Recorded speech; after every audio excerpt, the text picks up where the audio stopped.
En octubre de 2011, Lyle Fenwick, ingeniero civil de 32 años, emprendió una excursión de 7 días por el cañón Little White Horse, en el desierto del Valle de San Rafael, en Utah. Al séptimo día, no se puso en contacto con él. Lyle Fenwick fue dado oficialmente por desaparecido. 4 años después, un grupo de espeleólogos que exploraban una cueva estrecha y casi inaccesible en la parte más remota del cañón, descubrieron algo que les hizo llamar inmediatamente a la policía. En las profundidades de la cueva, rodeado de docenas de velas derretidas, estaba sentado Lyle Fenwick. Llevaba mucho tiempo muerto, pero la posición de su cuerpo y las circunstancias de su descubrimiento indicaban una cosa: no había sido un accidente. Alguien lo había llevado allí deliberadamente, había encendido las velas y lo había condenado a una muerte lenta de sed y hambre en una trampa de piedra. El sol ya se estaba poniendo cuando Lyle Fenwick salió de la autopista 70 y dirigió su maltrecho Ford Ranger hacia la gasolinera Deserts End Gas and Grocery, en las afueras de Green River. El 13 de octubre de 2011, el termómetro de la gasolinera marcaba 72 grados Fahrenheit, un otoño cálido en Utah. Lyle aparcó en el surtidor y salió a estirar las piernas tras 4 horas de viaje desde Salt Lake City. Ernie Garwood, el anciano propietario de la gasolinera, estaba limpiando el mostrador cuando el timbre de la puerta anunció una visita.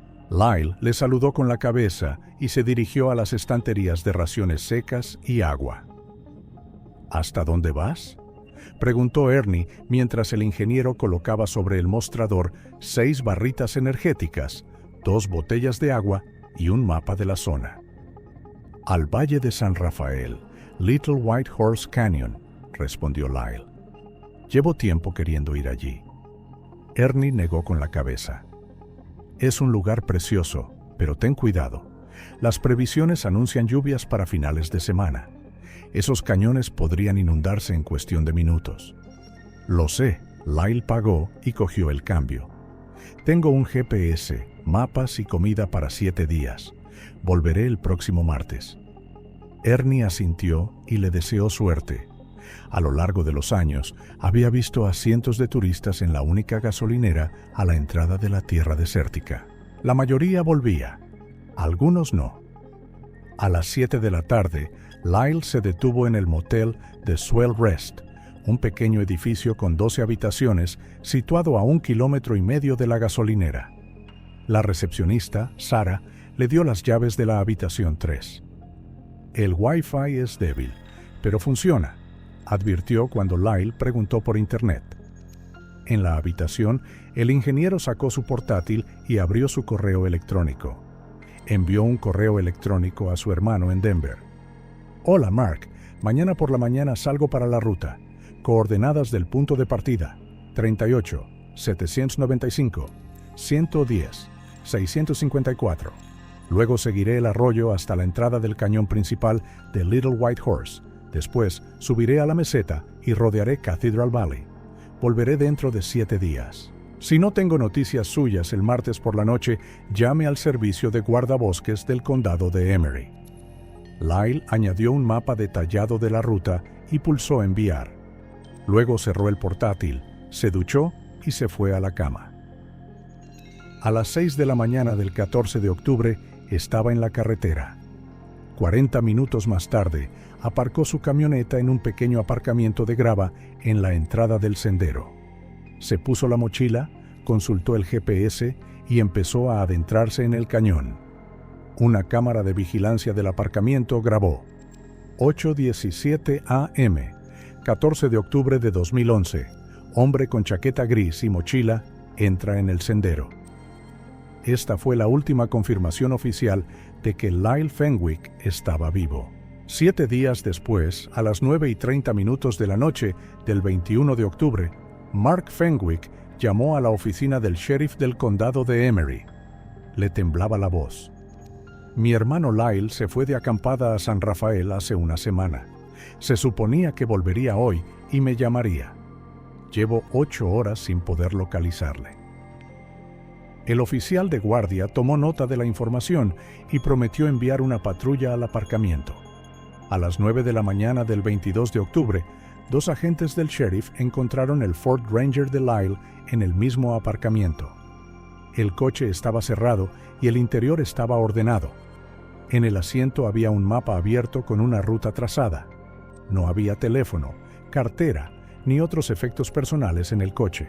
A las 2 de la tarde, un equipo de 5 guardas del parque y 3 voluntarios se pusieron en marcha por el sendero.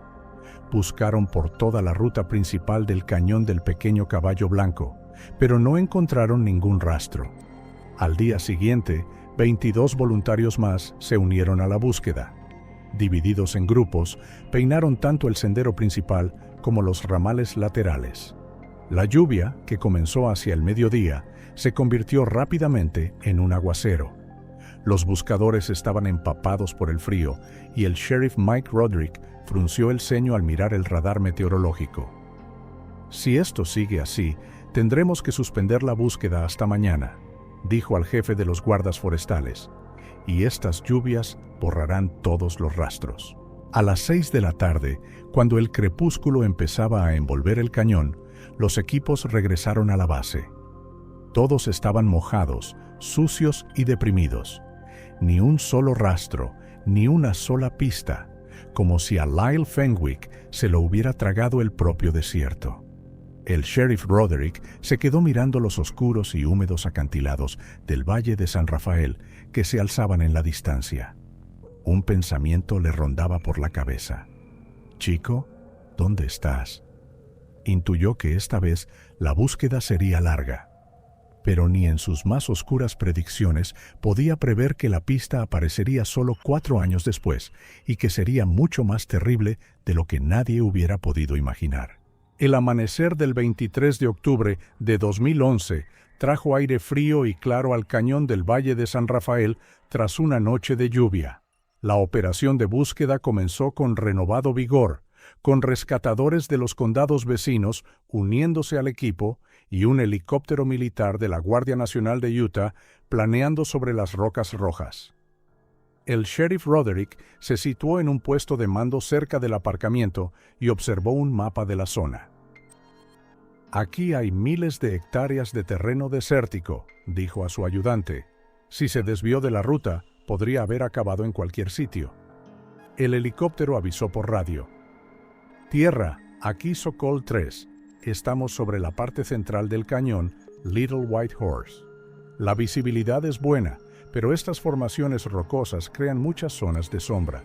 Hay cientos de lugares donde una persona puede pasar desapercibida desde el aire». El piloto tenía razón. Desde arriba, el cañón parecía un enorme laberinto de arenisca, cortado por cientos de estrechos pasillos, cuevas y fisuras.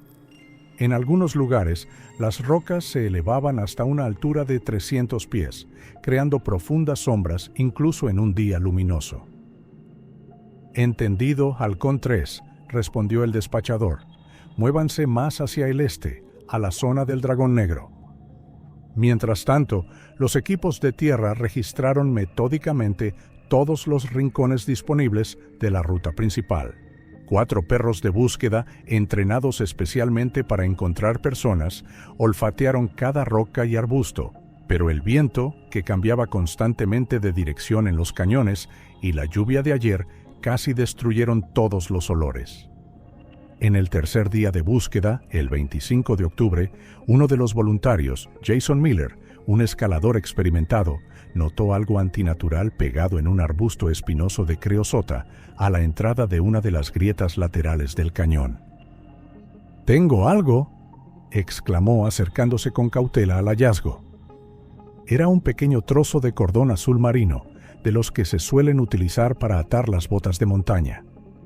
Jason lo sacó con cuidado de entre las espinas y lo metió en una bolsa de plástico. «Mark», dijo el sheriff al hermano de Lyle, que participaba en la búsqueda, «¿recuerdas de qué color eran los cordones de las botas de tu hermano?». Mark se quedó pensativo. «Azul oscuro. Se había comprado unas botas de montaña Columbia nuevas antes de la excursión». El equipo avanzó por una estrecha grieta que se abrió tras unos cientos de metros en un extraño laberinto de montones de rocas que parecían las ruinas de una antigua ciudad. Los lugareños llamaban a este lugar laberintos de cantera. «Hay que tener mucho cuidado aquí», advirtió el jefe de los guardabosques. «Estas rocas son inestables. Un paso descuidado y puedes caer en una grieta invisible o recibir una pedrada en la cabeza». Mientras los hombres discutían el plan de acción, la radio cobró vida. «Base, aquí Sokol 3. Hemos completado un sobrevuelo de las zonas de Black Dragon y French Spring Canyon. No hay señales de presencia humana. Volvemos para repostar». La búsqueda en el laberinto de canteras continuó durante otros 5 días. Los equipos examinaron cuidadosamente cada pasaje, cada cueva, pero fue en vano. Un trozo de encaje seguía siendo el único rastro que de alguna manera indicaba la presencia de Lyle en esta parte del cañón. Al final de la primera semana de búsqueda, el sheriff Roderick convocó una reunión en su oficina de Castle Dale.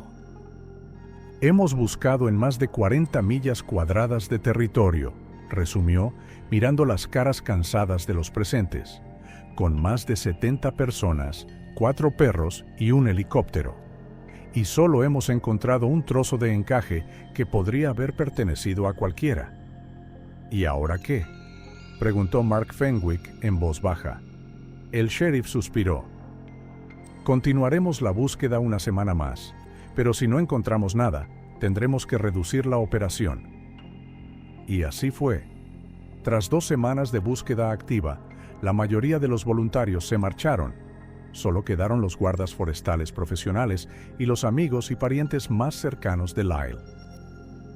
Un mes después, el 22 de noviembre, el sheriff Roderick anunció oficialmente el fin de la fase activa de la operación de búsqueda. En una rueda de prensa ante los micrófonos, dijo: «Hemos agotado todas las posibilidades. Lamentablemente, el señor Fenwick sigue desaparecido como consecuencia de un accidente. El caso sigue abierto y responderemos a cualquier nueva información». Al día siguiente, Mark Fenwick recogió las pertenencias de su hermano en el motel The Swell Rest. Un maletín con documentos de trabajo, un cargador de ordenador portátil, una muda de ropa. Todo lo que Lyle se había dejado cuando se fue de excursión por última vez. «Era un hombre tan organizado», dijo Mark en voz baja a la recepcionista Sarah. «Siempre lo tenía todo planeado, previsto. No entiendo cómo ha podido pasar esto». Aquella tarde, recogió la camioneta de su hermano en el aparcamiento de la entrada del cañón. Al ponerse al volante, Mark se fijó en un mapa abierto y una lista de equipo pulcramente doblada en el asiento del copiloto. Todo estaba marcado. Lyle había comprobado cada elemento antes de emprender la ruta. Típico de él.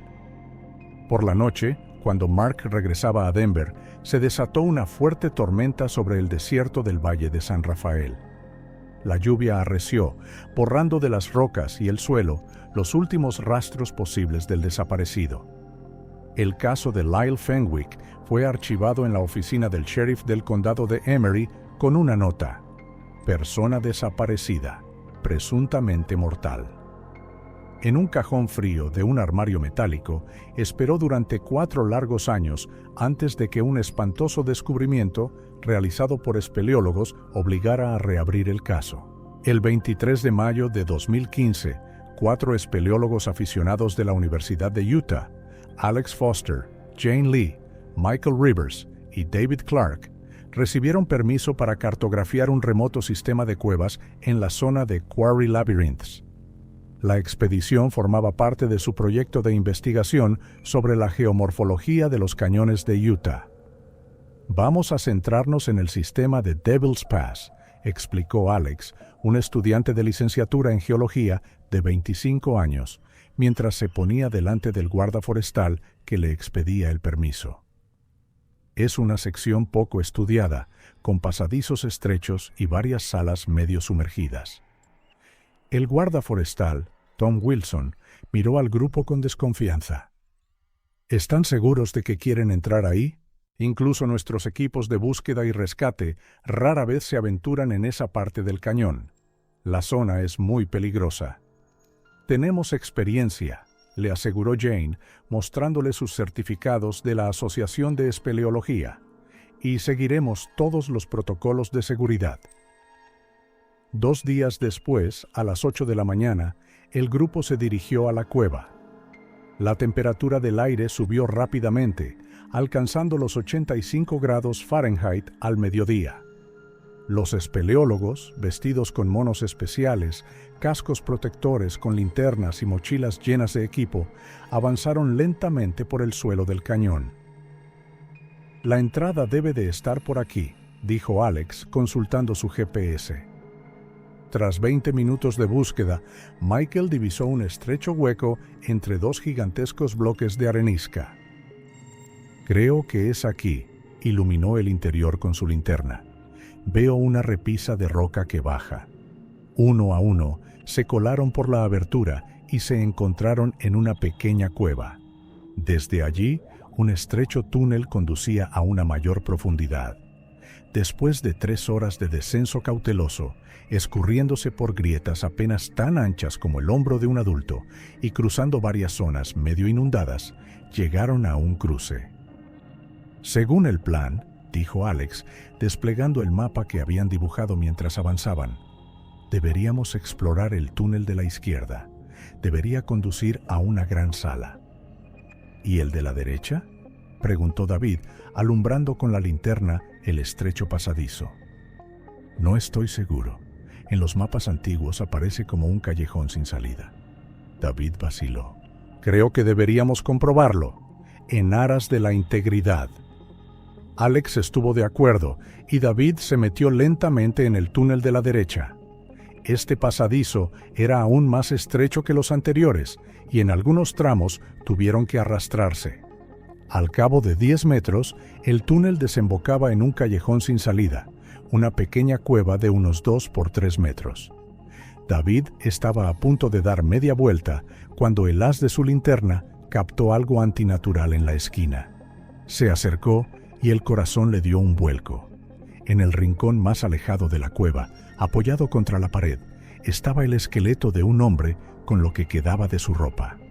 Docenas de velas estaban a su alrededor, con la cera derretida y congelada en extrañas vetas. «Dios mío», susurró David. «Alex, Jane, Michael, venid aquí, rápido». Uno a uno, los demás espeleólogos entraron en la cueva. Los 4 se quedaron inmóviles en silencio, iluminando la espantosa escena con sus linternas. Es un cuerpo», murmuró Jane, «y parece que lleva aquí mucho tiempo». Alex, el más experimentado de ellos, se acercó, examinando detenidamente el hallazgo, pero sin tocar nada. «Las ropas son modernas, no parecen restos antiguos. Mira, son pantalones de trekking y una chaqueta técnica». «Velas», señaló Michael. «Hay docenas de ellas, y no se quemaron de forma natural. Parece que las fundieron a propósito». Jane sacó su cámara e hizo unas cuantas fotos, con cuidado de no perturbar la escena. «Tenemos que avisar a las autoridades», dijo Alex con firmeza. «Está claro que no se trata de una muerte natural.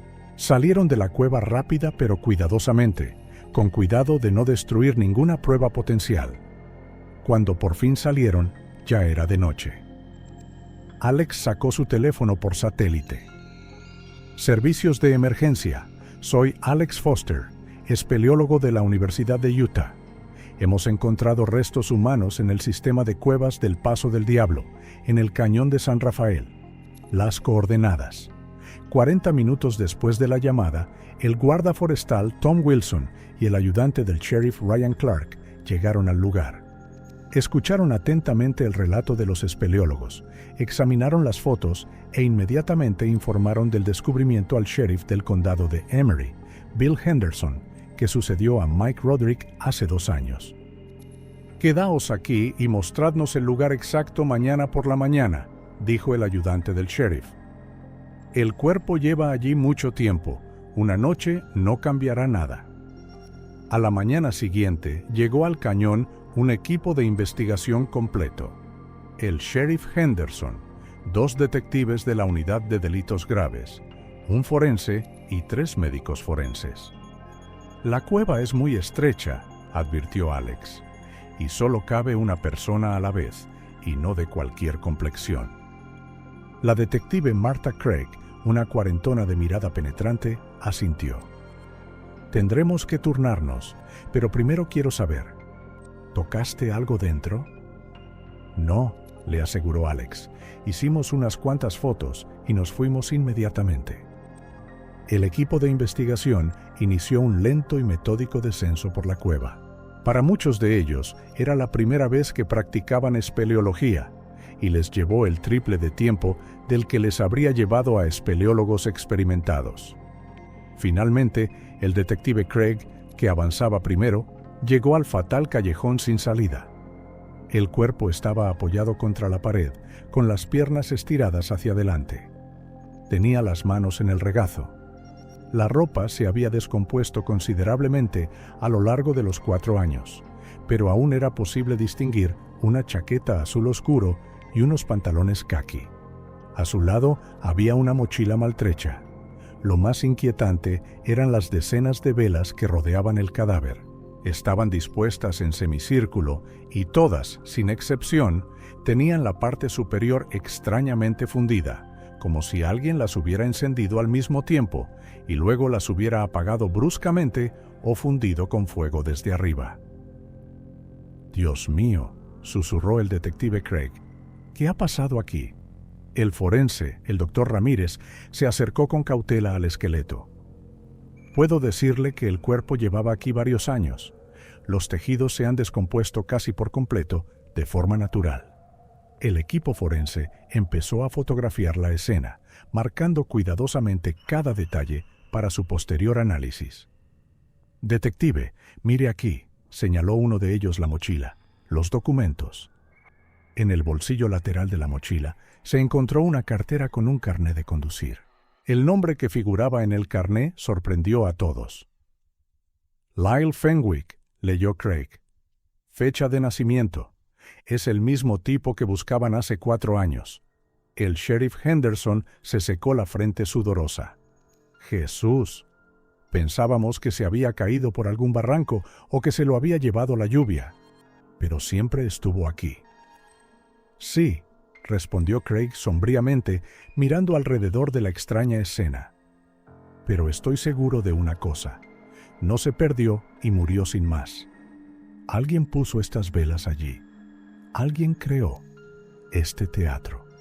Y tengo la intención de averiguar quién fue. El caso de Lyle Fenwick fue reclasificado, de persona desaparecida a víctima de asesinato. El 25 de mayo de 2015, la entrada a la cueva del Paso del Diablo parecía un cuartel de campo. Cinta amarilla de la policía acordonaba un radio de 100 metros alrededor de la grieta rocosa. La detective Martha Craig dirigía un equipo de investigadores en una de las operaciones forenses más complejas de la historia del condado. «Quiero un acceso controlado», ordenó. «Todo el que baje debe llevar un traje para materiales peligrosos y seguir el camino marcado. Nada de tocar las paredes a menos que sea absolutamente necesario». Debido a la estrechez de los pasadizos, los trabajos avanzaron lentamente. Cada objeto se fotografiaba cuidadosamente antes de ser trasladado. El forense Dr. Ramírez realizó un examen preliminar de los restos de la cueva. A juzgar por el estado de descomposición y las condiciones de la cueva, la muerte se produjo hace aproximadamente 4 años, informó por radio.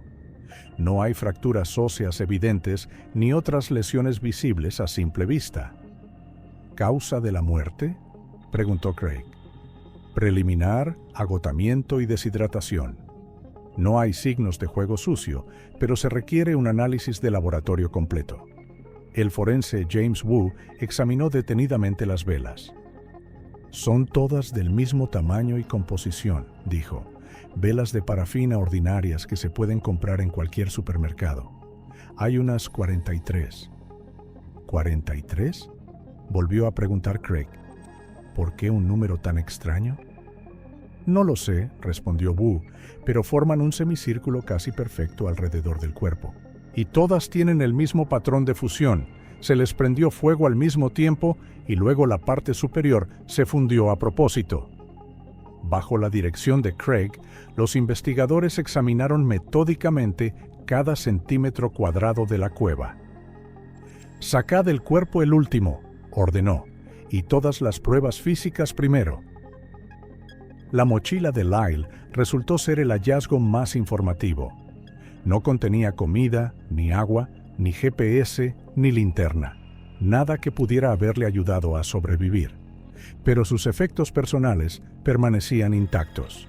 Una cartera con $270 en efectivo, tarjetas de crédito, un cuaderno y una foto de su familia. «Esto no es un robo», dijo Craig. «Si alguien hubiera querido robarle, se habría llevado el dinero». En un rincón de la cueva, el CSI Wu encontró una caja de herramientas de metal. «Wasatch Tools», leyó la inscripción del lateral.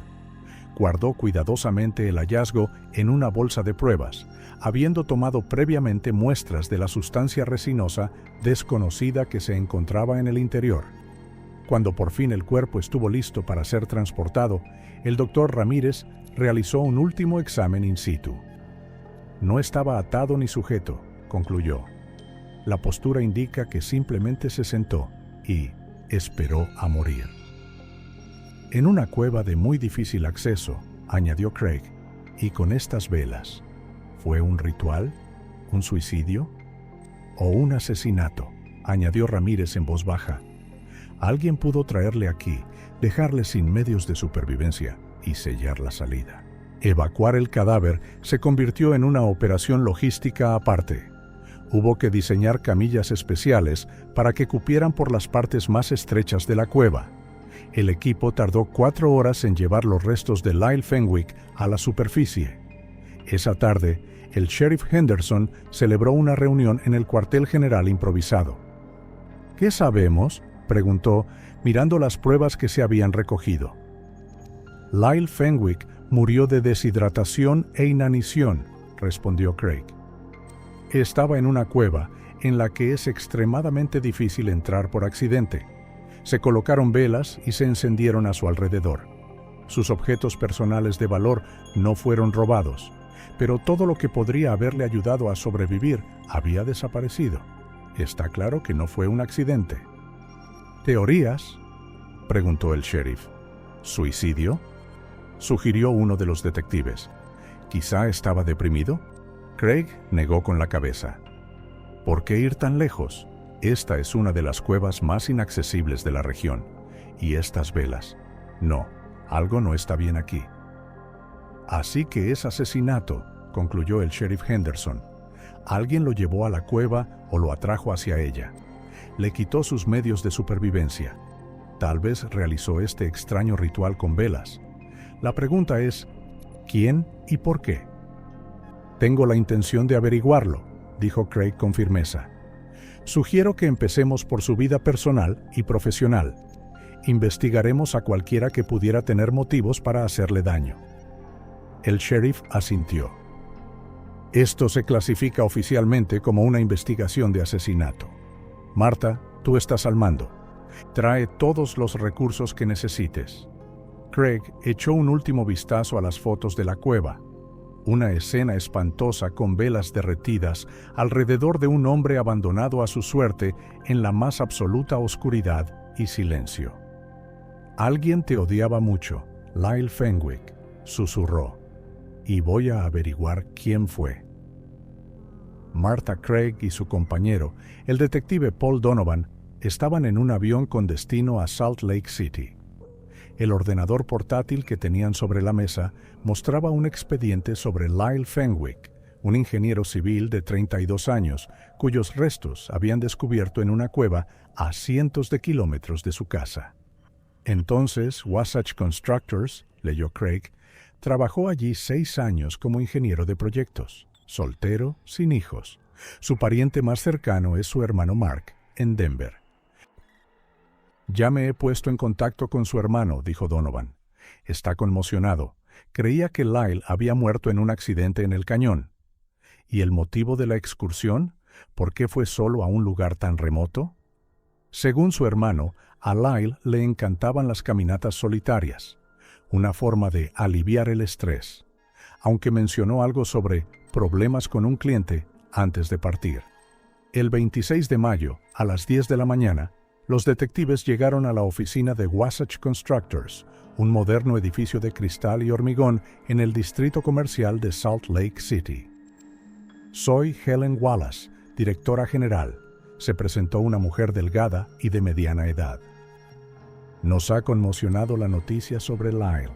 La policía nos interrogó hace 4 años, cuando desapareció. Esta vez tenemos un cadáver, contestó Craig con calma, y las circunstancias de su muerte concuerdan con un asesinato. Háblenos de sus últimas semanas en el trabajo. Helen apartó la mirada. Había un proyecto difícil. Estaba renovando un almacén en Green River para Canyon Land Holdings. Hubo problemas con el cumplimiento de los plazos y la calidad. ¿Qué tipo de problemas? El cliente, el señor Wayne, insistió en utilizar materiales más baratos de lo previsto en el proyecto. Lyle se negó a firmar los permisos. Hubo un conflicto. Los detectives revisaron los efectos personales de Lyle que permanecían en la empresa, su escritorio, su taquilla y sus documentos. Entre los papeles encontraron copias de la correspondencia con Canyon Land Holdings, mensajes secos pero intensos sobre no comprometer la seguridad. Jim Garrison, un colega de Lyle, nos contó más cosas. Gregory Wayne es un empresario local de dudosa reputación. Lyle descubrió que utilizaba cemento de baja calidad que podía provocar el derrumbe de los muros. Se negó a hacer la vista gorda. ¿Cómo reaccionó Wayne? Amenazó con demandarme, despedirme, hacer cualquier cosa. La última vez que vi a Lyle, estaba nervioso, dijo que había recibido una advertencia. ¿Qué clase de advertencia? No lo sé. No entró en detalles. Craig y Donovan se miraron. ¿Dónde podemos encontrar al tal Wayne?, preguntó Craig. Al día siguiente, los detectives llegaron a Green River.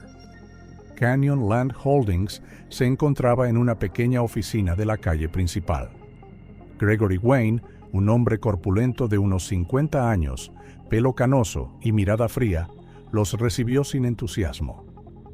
Sí, conocía a Fenwick. Trabajé con él en la reconstrucción del almacén. Una simple disputa laboral, dijo dejándose caer en su silla. Cuando desapareció, la policía ya me estaba interrogando.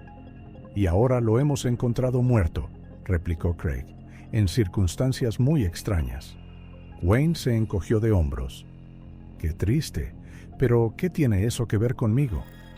¿Dónde estaba usted entre el 14 y el 21 de octubre de 2011? En Moab con mi mujer. Estábamos de vacaciones. Puede comprobarlo. Después de la reunión, los detectives visitaron el almacén donde trabajaba Lyle. Un joven trabajador de la construcción, Eric Thompson, recordó el conflicto. Wayne estaba furioso. Gritó que Fenwick se arrepentiría si no firmaba los documentos. ¿Dijo eso?, volvió a preguntar Craig. Sí, lo dijo. Los detectives encontraron otra pista en la tienda local Canyonland Supplies. Alguien compró este compuesto especial para rocas de fijación rápida poco antes de que Lyle desapareciera. Preguntaron, mostrando los resultados de los análisis del laboratorio. El vendedor comprobó los archivos. Sí, el señor Wayne pidió 3 bolsas. Dijo que estaba reparando la entrada de una mina de su propiedad. Por la noche, Craig recibió los resultados de un análisis detallado de la sustancia de la caja metálica. Coincide con la que venden en la tienda de Green River, le dijo a Donovan, y con la que Wayne compró antes de que Lyle desapareciera. Motivo, oportunidad, medios, resumió Donovan. Pero aún no hay pruebas directas suficientes para proceder a una detención. Craig asintió. Entonces seguimos indagando, ampliamos el círculo de entrevistados y comprobamos la coartada de Wayne para las vacaciones de Moab. A las 11 de la mañana del 29 de mayo, un equipo de 6 agentes dirigidos por el detective Craig llegó a casa de Gregory Wayne con una orden de registro. La mansión de ladrillo rojo de 2 plantas se alzaba en las afueras de Green River, rodeada por una alta valla. Gregory Wayne, policía. Tenemos una orden de registro de su domicilio, anunció Craig por el megáfono. La esposa de Wayne, una mujer pálida con una sonrisa tensa, abrió la puerta. Gregory no estaba en casa, está de viaje de negocios con Price. Vamos a registrar la casa de todos modos, dijo Craig, según la orden judicial. Los agentes registraron metódicamente todas las habitaciones. En el garaje encontraron un conjunto de herramientas, incluidas cajas metálicas similares a la encontrada en la cueva, pero ninguna con arañazos o daños específicos que demostraran una conexión. «Detective, venga aquí», llamó uno de los agentes desde la trastienda. En un rincón del almacén había 3 bolsas con restos de una mezcla especial idéntica a la encontrada en la cueva. Craig tomó muestras para un análisis comparativo. «Estos son pruebas», dijo. Wayne regresó 1 hora más tarde, mientras la búsqueda seguía en curso. Su rostro temblaba de ira, pero rápidamente adoptó una expresión indiferente.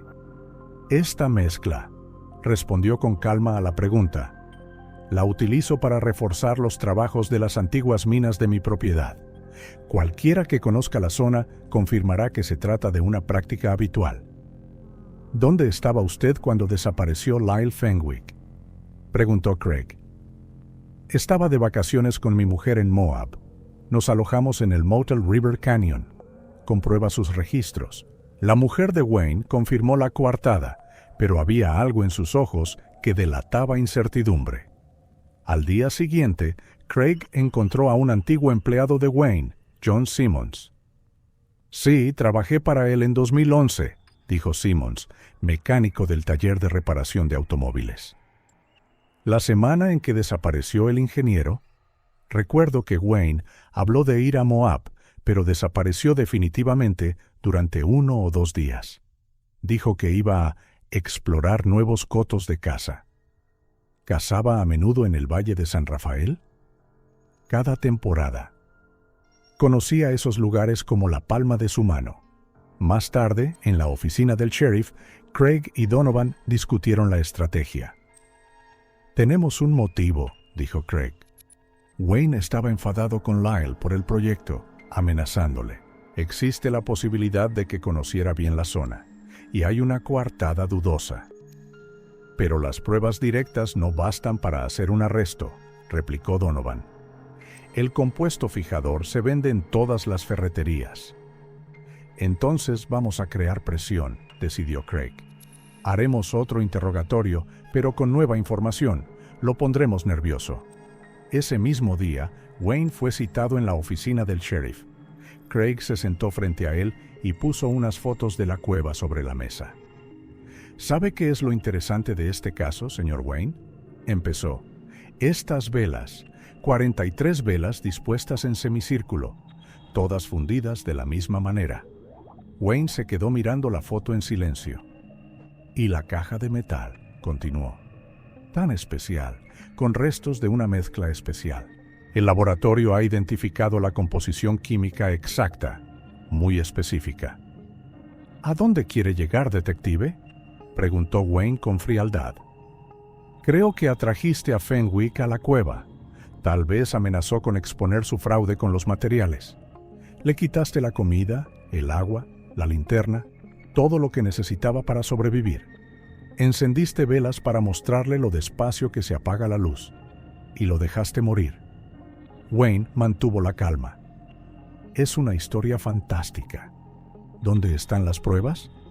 «Aparecerán», prometió Craig. «Siempre hay alguien que sabe más de lo que cuenta». Cuando Wayne se marchó, el sheriff Henderson negó con la cabeza. «Tiene sangre fría. No se derrumbará». Entonces ponlo bajo vigilancia, dijo Craig, y quiero comprobar los registros de las gasolineras cercanas al cañón desde que Fenwick desapareció.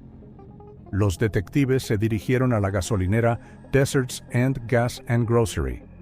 El viejo Ernie Garwood, que había trabajado allí durante años, les ayudó a acceder a los archivos. Tenía que guardar estos registros para Hacienda, explicó, sacando papeles amarillentos. Sí, aquí. No había muchos clientes ese día. Un Ford Ranger, ese es Fenwick, ¿no? Y un Chevy Tahoe oscuro estaba repostando a las 9:30. ¿La matrícula?, preguntó Craig rápidamente. Estaba registrada como UYX 297. Una hora más tarde obtuvieron la información. El todoterreno pertenecía a Canyon Land Holdings, el vehículo personal de Gregory Wayne. Estaba mintiendo, dijo Craig triunfante. No estaba en Moab. Él estaba aquí cuando Lyle desapareció. Aún no es suficiente para hacer un arresto, dijo Donovan. Podría decir que solo estaba de paso. Entonces necesitamos a alguien que los viera juntos, decidió Craig. Alguien que sepa más sobre lo que ocurrió aquel día. Su búsqueda dio un giro inesperado.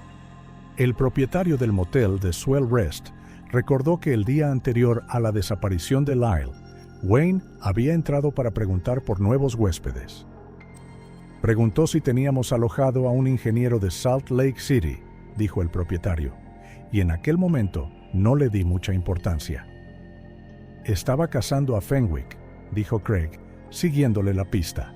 Por la noche, el agente que había estado vigilando la casa de Wayne volvió a informar. El sospechoso estaba hablando por teléfono en el patio trasero. Dijo la frase, «Lo saben, hora de limpiar el desastre». Craig sintió que su corazón se aceleraba. Va a hacer algo, aumentar la vigilancia y seguir buscando testigos. En la oficina del sheriff, miró pensativa un mapa de la zona. En algún lugar hay un eslabón que nos falta, se dijo, alguien que vio más de lo que contó. Y tengo la intención de encontrar a esa persona antes de que Wayne llegue primero. El 30 de mayo, tras 9 horas de búsqueda en las bases de datos, el detective Craig encontró por fin una pista. La matrícula UYX 297 aparecía en un informe policial de un accidente leve en Phoenix, Arizona, 3 años atrás. El conductor no era Wayne, sino un hombre llamado Michael Torrance, que figuraba como empleado de Canyon Land Holdings. Torrance, murmuró Craig, es quien podría haber estado con Wayne aquel día. La búsqueda condujo a un descubrimiento inesperado. Michael Torrance había dejado Wayne 2 meses después de la desaparición de Lyle y se había trasladado a Phoenix. Ahora trabajaba como guardia de seguridad en un centro comercial. Craig y Donovan volaron inmediatamente a Arizona. En un caluroso día de mayo, se reunieron con Torrance después de su turno. El hombre de 40 años y complexión fuerte se negó a hablar al principio. «No sé nada de esa historia», dijo, mirando nervioso alrededor del aparcamiento. «Señor Torrance», dijo Craig con calma, «sabemos que usted era el chofer y guardaespaldas de Wayne. Sabemos que su coche estaba cerca del cañón el día que Lyle desapareció. Mire, Wayne es un hombre peligroso. Tiene contactos en todas partes, incluso en la policía. Si se entera de que he estado hablando contigo. Podemos protegerte», le aseguró Craig, «pero necesitamos la verdad». Tras muchas negociaciones, Torrance accedió a una entrevista formal en la comisaría local. Wayne odiaba de verdad a Fenwick, empezó sentado en la sala de interrogatorios, por aquel proyecto de almacén. Fenwick amenazaba con presentar una denuncia ante las autoridades reguladoras por la calidad de los materiales. ¿Qué ocurrió el 14 de octubre de 2011? Wayne me llevó con él al Valle de San Rafael. Dijo que iba a enseñarle al ingeniero quién mandaba. Nos detuvimos en la entrada del cañón. Me dijo que esperara en el coche, cogió su mochila y empezó a caminar por el sendero. ¿Qué llevaba en la mochila? No lo sé exactamente. Una cuerda, algunas herramientas y un paquete de velas. muchas velas. Parecía extraño en ese momento. Craig sintió que su corazón se aceleraba. ¿Qué pasó después? Wayne regresó 5 o 6 horas después. Estaba sucio, sudoroso, nervioso.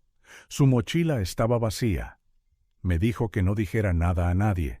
Dijo que el problema estaba resuelto. ¿Dijo algo específicamente sobre Fenwick? No en ese momento. Pero unos días después, cuando empezó la búsqueda, se rió y dijo que nadie encontrará nunca a alguien que no quiere ser encontrado. Torrance se inclinó más hacia él. Lo más extraño es la mochila. Después del viaje, Wayne me la dio y me dijo que me deshiciera de ella. La mochila estaba sucia, con algunas manchas. No quería ser cómplice, pero me daba miedo tirarla. Así que la dejé en mi garaje de Green River. ¿Todavía tienes esa mochila?, preguntó Craig bruscamente.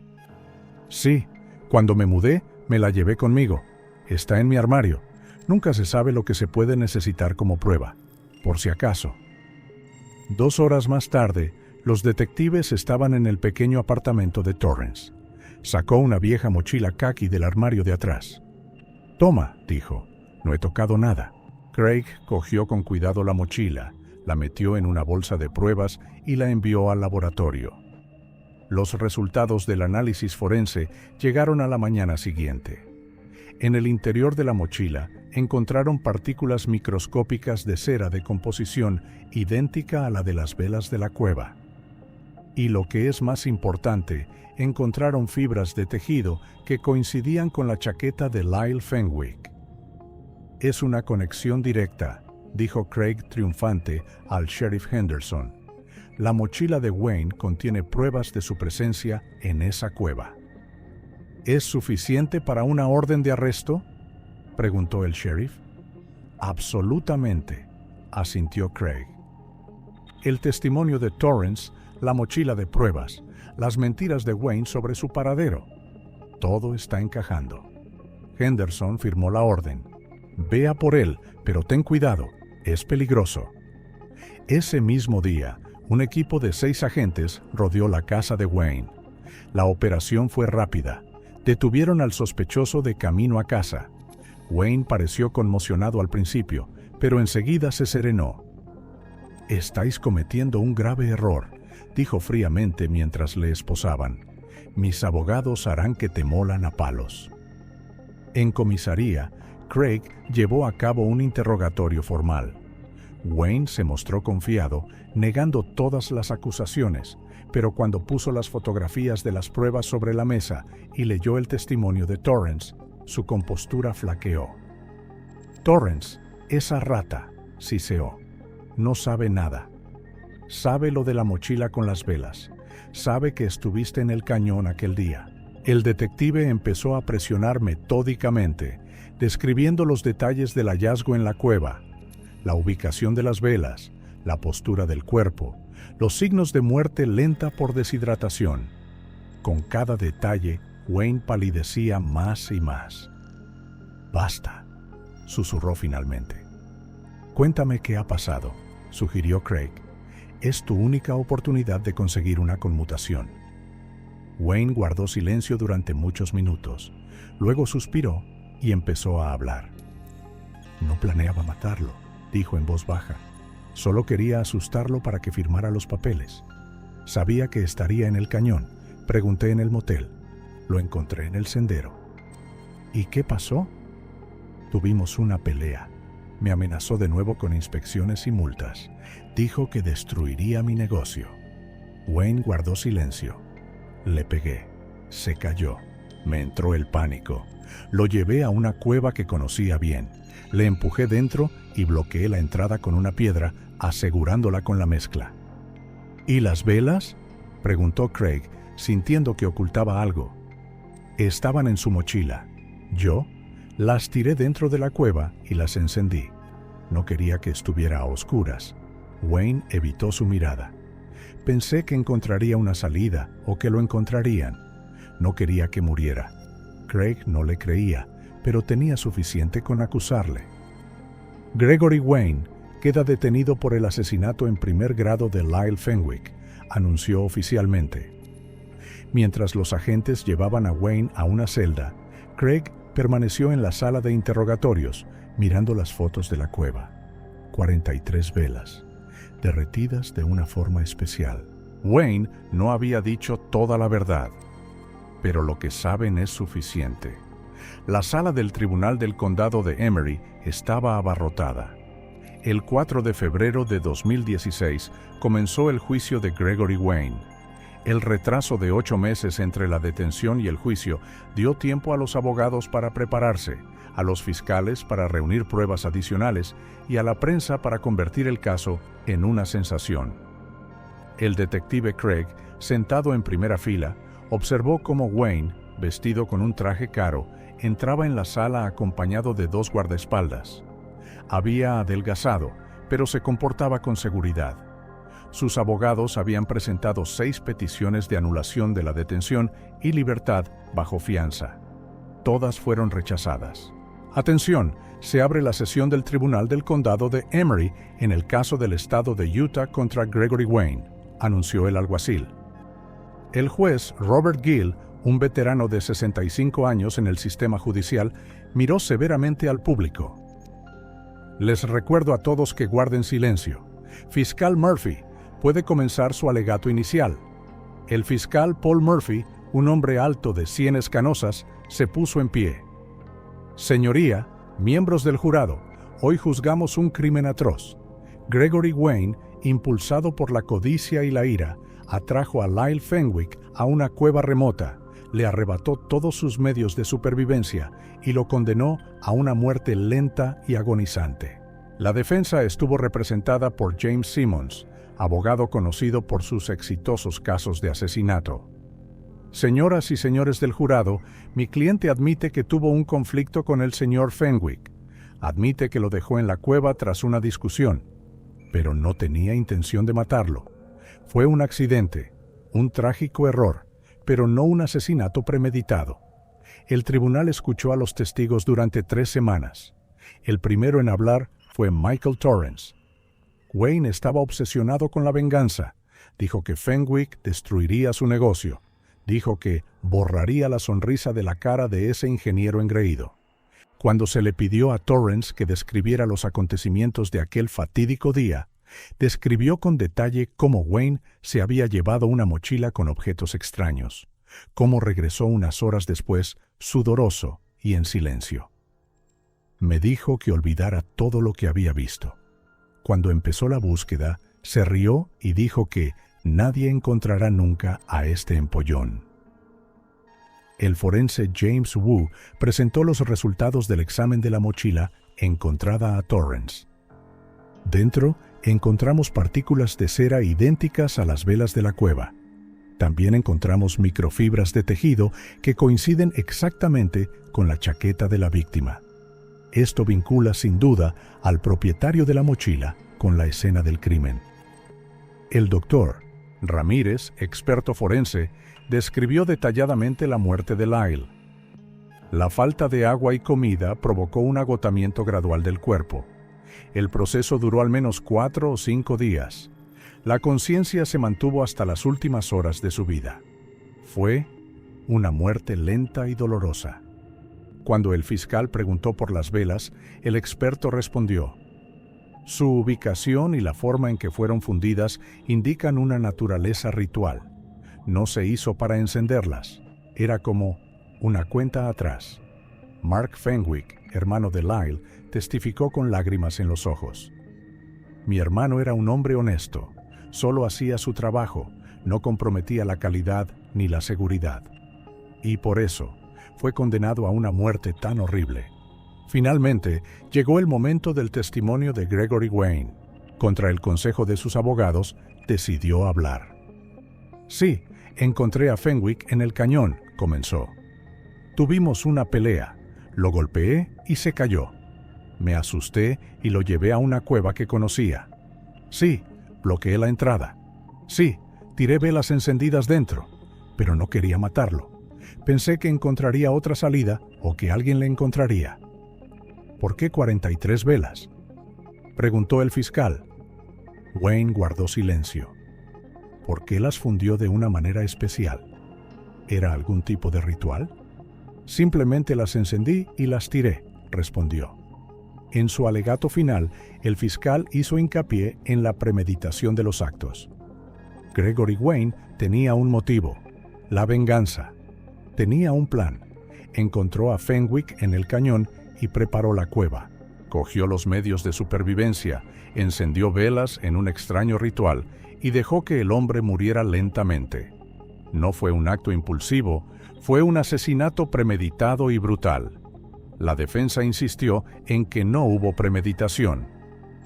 Mi cliente se declara culpable de homicidio involuntario. Sí, actuó de forma irracional, pero no planeó su muerte. Sucumbió a las emociones y cometió un error que lamenta. Después de 6 horas de deliberaciones, el jurado regresó con un veredicto. Nosotros, el jurado, encontramos al acusado, Gregory Wayne, culpable de asesinato agravado en primer grado.